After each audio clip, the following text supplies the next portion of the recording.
What happened inside that veteran's basement will change everything you thought you knew about inheritance and family loyalty. This 82-year-old man took a secret to his grave that would either destroy his family or make them millionaires. But first, they had to prove they deserved it. Robert Harrison sat in room 312 of Sunnydale Nursing Home, watching the autumn leaves fall through his window. His gray hair was neatly combed, and the medals from his old military uniform gleamed on the dresser beside him. Nobody visited anymore. His son Michael called once a month to check if he was still alive, while his other son James hadn't bothered calling in 2 years. They thought he was just another broke veteran wasting away in a nursing home, surviving on Social Security and their guilt-driven monthly checks. But Robert Harrison was carrying a secret that would shatter everything his family believed about him. For 50 years, he had kept quiet about his final mission in Vietnam, about what he discovered in those jungle caves, and about what he brought home hidden in his duffel bag. His hands trembled slightly as he reached for the phone, but his eyes remained sharp and determined. The doctors had given him weeks, maybe days, and he knew it was time to set things in motion.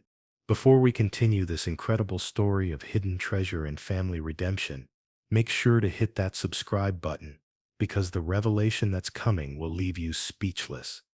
That evening, Robert called his old army buddy Pete, the only person he trusted from his Vietnam days. Pete was older too, but still sharp, still loyal, still the kind of man who kept his word no matter what. They spoke in low voices, using code words they hadn't used since the war. Robert explained what Pete needed to do if something happened to him. There was a basement in his old house, a hidden compartment behind the wooden panel, and inside that compartment was everything his ungrateful sons would need to understand who their father really was. Pete was confused. After all these years, what could Robert possibly be hiding that was so important? Robert's voice grew heavy with emotion as he explained that he had been living a lie for 5 decades. His children thought he was poor, thought he was just another forgotten veteran collecting a pension. They had abandoned him because they believed he had nothing to offer them except stories about a war they didn't want to hear about. But the truth was so much more complicated than that. The next morning, Robert collapsed in the nursing home hallway. The paramedics found him unconscious, his heart struggling to keep beating. Pete rushed to the hospital and stayed by his friend's bedside until the end. Robert's final words were barely a whisper, but Pete heard them clearly. He told Pete to make sure his sons found the box in the basement, but only after they read the letter first. The letter would explain everything about the mission, about the discovery, and about why he had hidden the truth for so long. Robert Harrison died 3 days later, alone except for Pete holding his hand. The funeral was small and sad.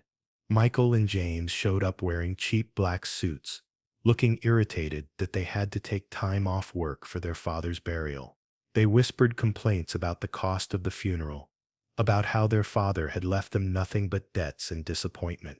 A few nursing home residents attended, along with Pete, who watched the two sons with growing disgust. They didn't even cry real tears. After the funeral, the sons met with a lawyer to discuss their father's estate. The news was exactly what they expected. Robert had left behind an old house that needed expensive repairs, a beat-up truck that barely ran, and about $3,000 in medical debt. Michael threw the papers down in frustration, complaining that their father had been selfish to the very end. James just shook his head and said they should sell the house as quickly as possible and split whatever little money remained. But Pete knew something they didn't. That afternoon, he drove to Robert's old house with a crowbar and a flashlight. The basement was dusty and filled with decades of forgotten belongings. Old Christmas decorations, broken furniture, boxes of photographs that nobody had looked at in years. Pete searched for hours, moving boxes and checking every wall panel, until he found what Robert had described. Behind a loose wooden panel was a hidden compartment that had remained untouched for 50 years. Inside were two items that would change everything. The first was a thick envelope containing a handwritten letter that started with the words that would haunt Michael and James forever. The second was an old military-issue metal box, locked and heavy, containing secrets that Robert had carried alone for half a century. Pete's hands shook as he opened the letter and began to read the truth about Robert Harrison's final mission in Vietnam. The letter revealed that Robert hadn't just been a regular soldier. In 1971, he had been part of a classified recovery operation in the caves near Da Nang. Their mission was to locate and secure valuable artifacts that had been hidden by fleeing enemy forces. What they found exceeded everyone's expectations. The caves contained not just artifacts, but raw gemstones, precious metals, and ancient treasures that had been looted during the chaos of war. The official report stated that nothing of value was recovered, but Robert and two other soldiers had made a decision that would haunt him for the rest of his life. They had kept some of the smaller gemstones, agreeing to split them equally when they returned home. The plan was simple. They would each take a portion, sell them gradually over the years, and never speak about what they had found. But when they got back to the United States, Robert's two partners died in a car accident just weeks after their discharge. Suddenly, Robert was alone with all three portions of the treasure, carrying guilt and wealth in equal measure. But here's where the story takes an incredible turn that nobody saw coming. The letter continued with Robert's explanation of why he had never used the gemstones. He felt guilty about his dead friends, guilty about keeping something that maybe belonged in a museum, guilty about profiting from the chaos of war. So he made a decision that would define the rest of his life. He hid the stones in his basement and tried to forget about them. He got a regular job, raised his family on his army pension and factory wages, and lived as if the treasure didn't exist. But his sons never understood his sacrifices. They saw him as a failure, a man who couldn't provide for his family, who couldn't give them the advantages their friends had. They grew ashamed of his old truck, his second-hand clothes, his inability to help them with college tuition or wedding expenses. One by one, they distanced themselves from him, too embarrassed to introduce him to their wives, too proud to be seen with a man they considered a loser. The letter contained page after page of heartbreak, as Robert described, watching his son's love turn to resentment, then to indifference, then to abandonment. He wrote about birthdays they missed, grandchildren he barely knew, phone calls that never came. He had the power to change everything, to buy their love back with diamonds and rubies. But he couldn't bring himself to reveal the truth, because he wanted them to love him for who he was, not for what he had hidden in his basement.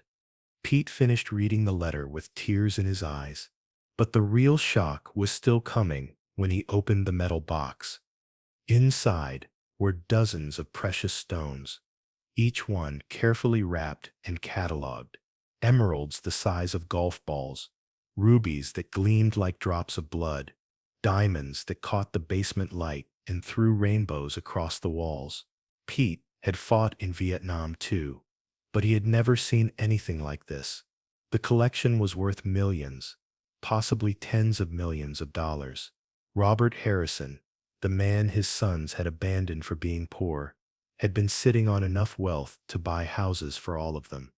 But the letter contained one final twist that would test everything Michael and James thought they knew about family, loyalty, and redemption. Robert had written detailed instructions about what should happen to the treasure. It wasn't going to be split equally between his sons, like a normal inheritance.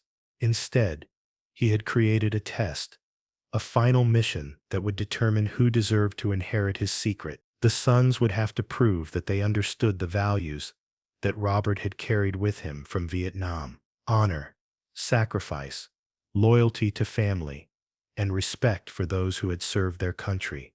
The first test was simple but devastating. They had to publicly acknowledge their father's service and apologize for abandoning him in his final years. They had to visit his grave, not once, but every month, for a full year. Tell other visitors who Robert Harrison really was. A war hero who had served his country with distinction and deserved better from his family. The second test would reveal the true character of both brothers and determine which one understood what their father had really valued in life. Pete drove to Michael's house first, since he was the older son. Michael lived in a modest suburban home with his wife and teenage daughter. When Pete knocked on the door, Michael's expression showed annoyance rather than curiosity. He was watching football and didn't appreciate being interrupted by his father's old army buddy. Pete handed him the letter without saying a word and told him to read it carefully before calling his brother. Michael's face went through a series of dramatic changes as he read.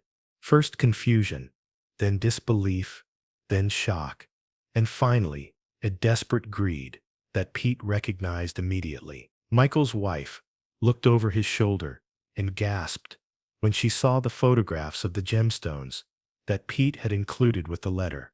Their daughter came downstairs to see what the commotion was about and couldn't believe that her grandfather, the boring old man she barely remembered, had been secretly wealthy. Within hours, both brothers were at Robert's house, searching through every inch of the basement to verify that the treasure was real. They found the hidden compartment exactly where Pete had described, and their eyes lit up when they saw the metal box full of precious stones. But their excitement turned to frustration when they realized the conditions their father had attached to their inheritance. James, the younger brother, immediately started complaining about the requirements. He said their father was trying to control them from beyond the grave, and that the treasure should be split immediately without any conditions. Michael, however, was more calculating. He realized that playing along with their father's game might be the only way to access the millions of dollars in gemstones. But then Pete revealed the most important part of Robert's plan, the part that would determine everything. The brothers had to choose between splitting the treasure equally right now or competing for the entire inheritance through a series of challenges that would test their character. If they chose to split it immediately, they would each receive exactly half, but they would also have to donate half of their portion to veterans organizations in their father's name. If they chose to compete, the winner would receive the entire treasure, but the loser would get nothing except the knowledge that they had failed their father's final test. The family meeting that night turned into a battlefield of accusations, resentment, and greed that had been building for decades. Michael accused James of being selfish and irresponsible, the same way he had been selfish about visiting their father. James fired back that Michael was a hypocrite who only cared about money and had been just as absent from their father's life. Their wives joined the argument, each one calculating how much money was at stake and what it would mean for their families. The teenagers listened from upstairs, hearing their parents reveal sides of themselves they had never seen before. Pete watched the family destroy itself over money that their father had hoped would bring them together. This was exactly what Robert had feared would happen, exactly why he had hidden the treasure for 50 years. His sons were proving that they valued wealth more than family, more than honor, more than the memory of a man who had sacrificed everything for his country and then sacrificed again for his children. The competition began the next week, and the challenges revealed the true character of both brothers in ways that shocked everyone who knew them. The first challenge was to spend 1 week volunteering at the Sunnydale nursing home where their father had died. They had to help care for the elderly veterans, listen to their stories, and understand what their father's final years had really been like.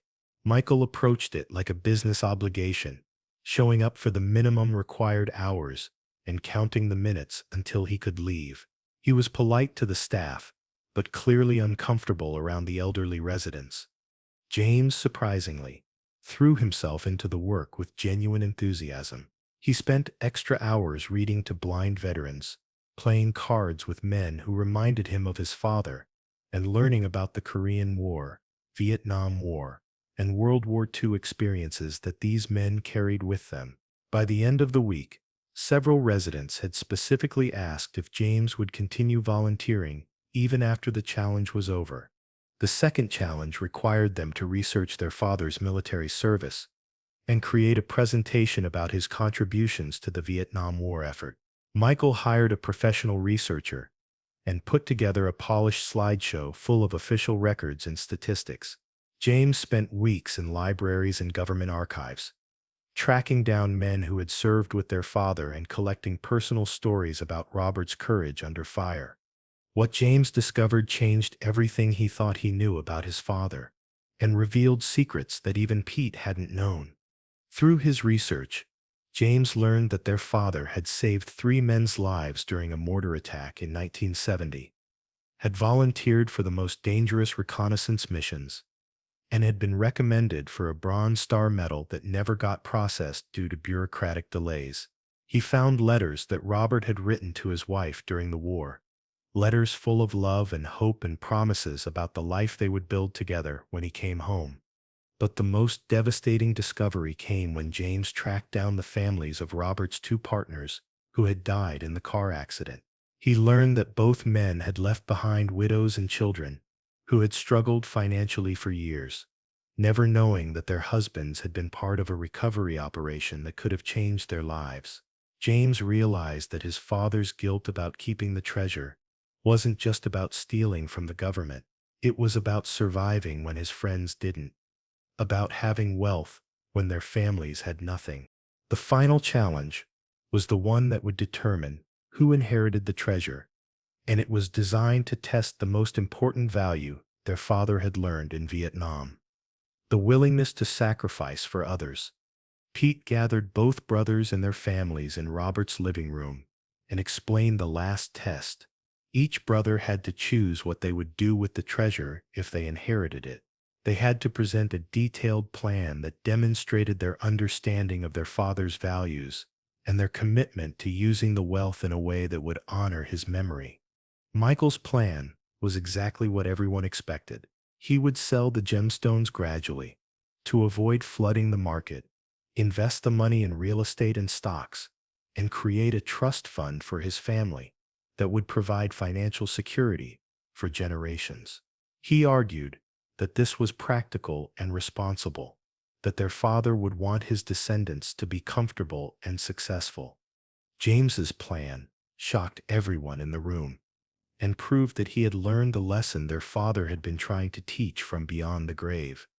James announced that he wanted to use the treasure to create a foundation that would support the families of fallen veterans, particularly those who had died in combat or shortly after returning home. He wanted to find the families of his father's 2 partners and share the wealth that should have been theirs all along. He wanted to fund college scholarships for veterans' children and provide emergency financial assistance for military families facing medical crises.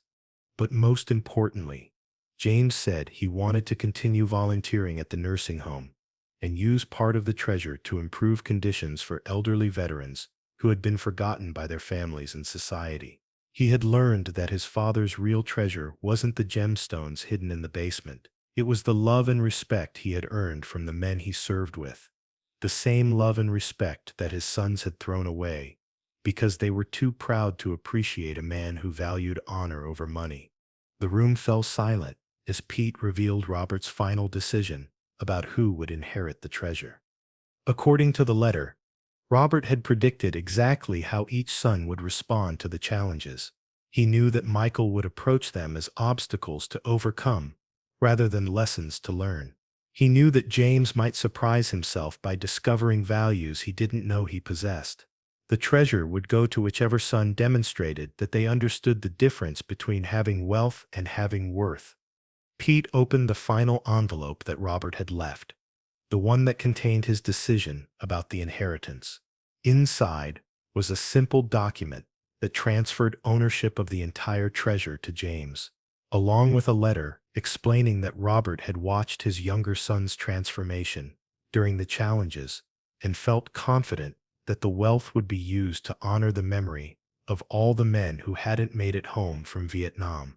But the story doesn't end there, because Michael's reaction to losing the inheritance revealed the true depth of the family's dysfunction and led to a final confrontation that no one saw coming. Michael exploded with rage when he heard the decision. He accused Pete of manipulating the competition in James's favor and threatened to challenge the inheritance in court. He claimed that his father hadn't been mentally competent when he created the challenges and that the entire process was invalid. His wife supported him, arguing that they deserved half the treasure regardless of any games their father had devised. James tried to offer a compromise, suggesting that they still split the treasure equally despite Robert's wishes, but Michael's greed had consumed any remaining family loyalty he might have felt. He hired a lawyer and filed a lawsuit claiming that Robert's mental state had been compromised by his medication and that the inheritance challenges were the product of senile delusions. The court case dragged on for months, with both sides presenting evidence about Robert's mental competency and the validity of his final wishes. Medical records from the nursing home showed that Robert had been alert and coherent until his final day. Pete testified about their conversations and provided evidence that Robert had been planning the inheritance test for years, not something he had invented in a moment of confusion. During the trial, something unexpected happened that changed the entire dynamic of the case and revealed the ultimate truth about Robert Harrison's character.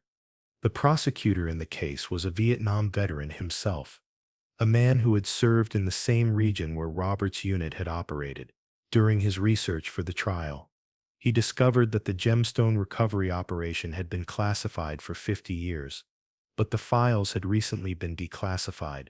The official records showed that Robert's unit had indeed recovered valuable artifacts and gemstones, but everything was supposed to have been turned over to military intelligence for eventual return to the South Vietnamese government. This meant that Robert and his partners had technically committed theft when they kept the gemstones, even though the South Vietnamese government no longer existed, and the artifacts would have ended up in some government warehouse forever. The legal implications were complex, but the moral implications were clear. Robert had been carrying guilt about more than just surviving when his friends died. He had been carrying guilt about taking something that didn't belong to him. The revelation should have destroyed James's case and vindicated Michael's claim that their father had been a thief who didn't deserve to control his inheritance from beyond the grave. But instead, it led to the most powerful moment of the entire legal proceeding and proved once and for all that Robert Harrison had been a man of honor who deserved his son's respect and love. James stood up in court and announced that he was donating the entire treasure to the Smithsonian Institution, with the requirement that it be displayed as part of an exhibit honoring Vietnam veterans and educating the public about the complex moral challenges faced by soldiers in wartime. He said that his father had taught him that some things were more valuable than money, and that clearing Robert's conscience was worth more than keeping wealth that had caused his family so much pain. The gesture stunned everyone in the courtroom, including Michael, who realized that his brother had learned the lesson their father had been trying to teach all along. James wasn't keeping the treasure for himself, or even using it for the Veteran Support Foundation he had planned. He was giving it away entirely, choosing honor over wealth, just like their father had done 50 years earlier.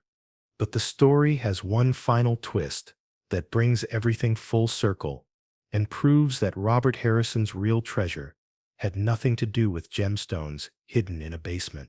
After James donated the treasure to the Smithsonian, the institution's experts conducted a detailed analysis of the gemstones and artifacts. What they discovered was that the collection wasn't just valuable because of the precious stones. Several of the artifacts were historically significant pieces that had been looted from Vietnamese temples and museums during the war. By donating them, James had enabled their eventual return to Vietnam as part of a cultural exchange program. The Vietnamese government, grateful for the return of their cultural heritage, invited James to visit Hanoi as an honored guest.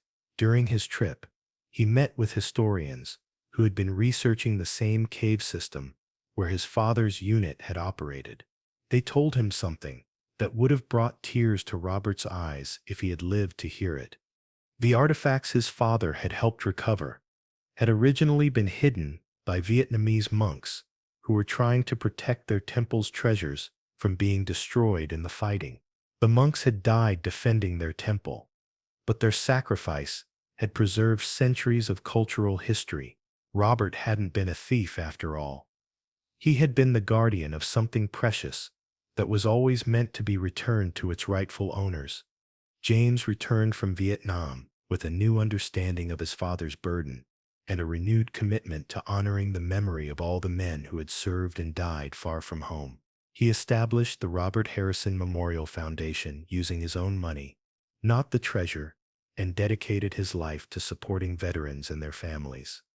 Michael never forgave his brother for giving away what he considered rightfully his, and the two men never spoke again. But James had learned that family isn't just about blood relationships. It's about shared values, mutual respect, and the willingness to sacrifice for something larger than yourself. The nursing home where Robert had spent his final days now has a memorial garden dedicated to forgotten veterans, funded by donations from people who heard James tell his father's story. Every month, James visits his father's grave and tells him about the veterans the foundation has helped, the families they've supported, and the young people who have learned about honor and sacrifice through Robert's example. Pete, now in his 80s himself, often joins James for these visits. The two men sit by Robert's headstone and share stories about the war, about friendship, about the difference between having money and having worth. They know that Robert is finally at peace, his conscience clear, his legacy secure in the hands of a son who learned to value the same things his father had valued all along. The treasure that Robert Harrison brought back from Vietnam wasn't the gemstones hidden in his basement. It was the knowledge that some things are more valuable than money, that honor is worth more than wealth, and that the love of family must be earned through character, not bought with riches. His real treasure was the lesson he taught his son about what it means to be a man of worth, and that treasure will be passed down through generations long after the gemstones have been forgotten. In the end, Robert Harrison got exactly what he wanted. He taught his son the difference between being rich and being valuable, between having treasure and being treasure, and in doing so, he proved that a man's true legacy isn't what he leaves behind in his will, but what he plants in the hearts of those who come after him. What do you think? Would you have made the same choice James made, or would you have kept the treasure for your family? Let us know in the comments below, and if this story moved you, hit that subscribe button to hear more incredible tales of honor, sacrifice, and the hidden treasures that really matter in life.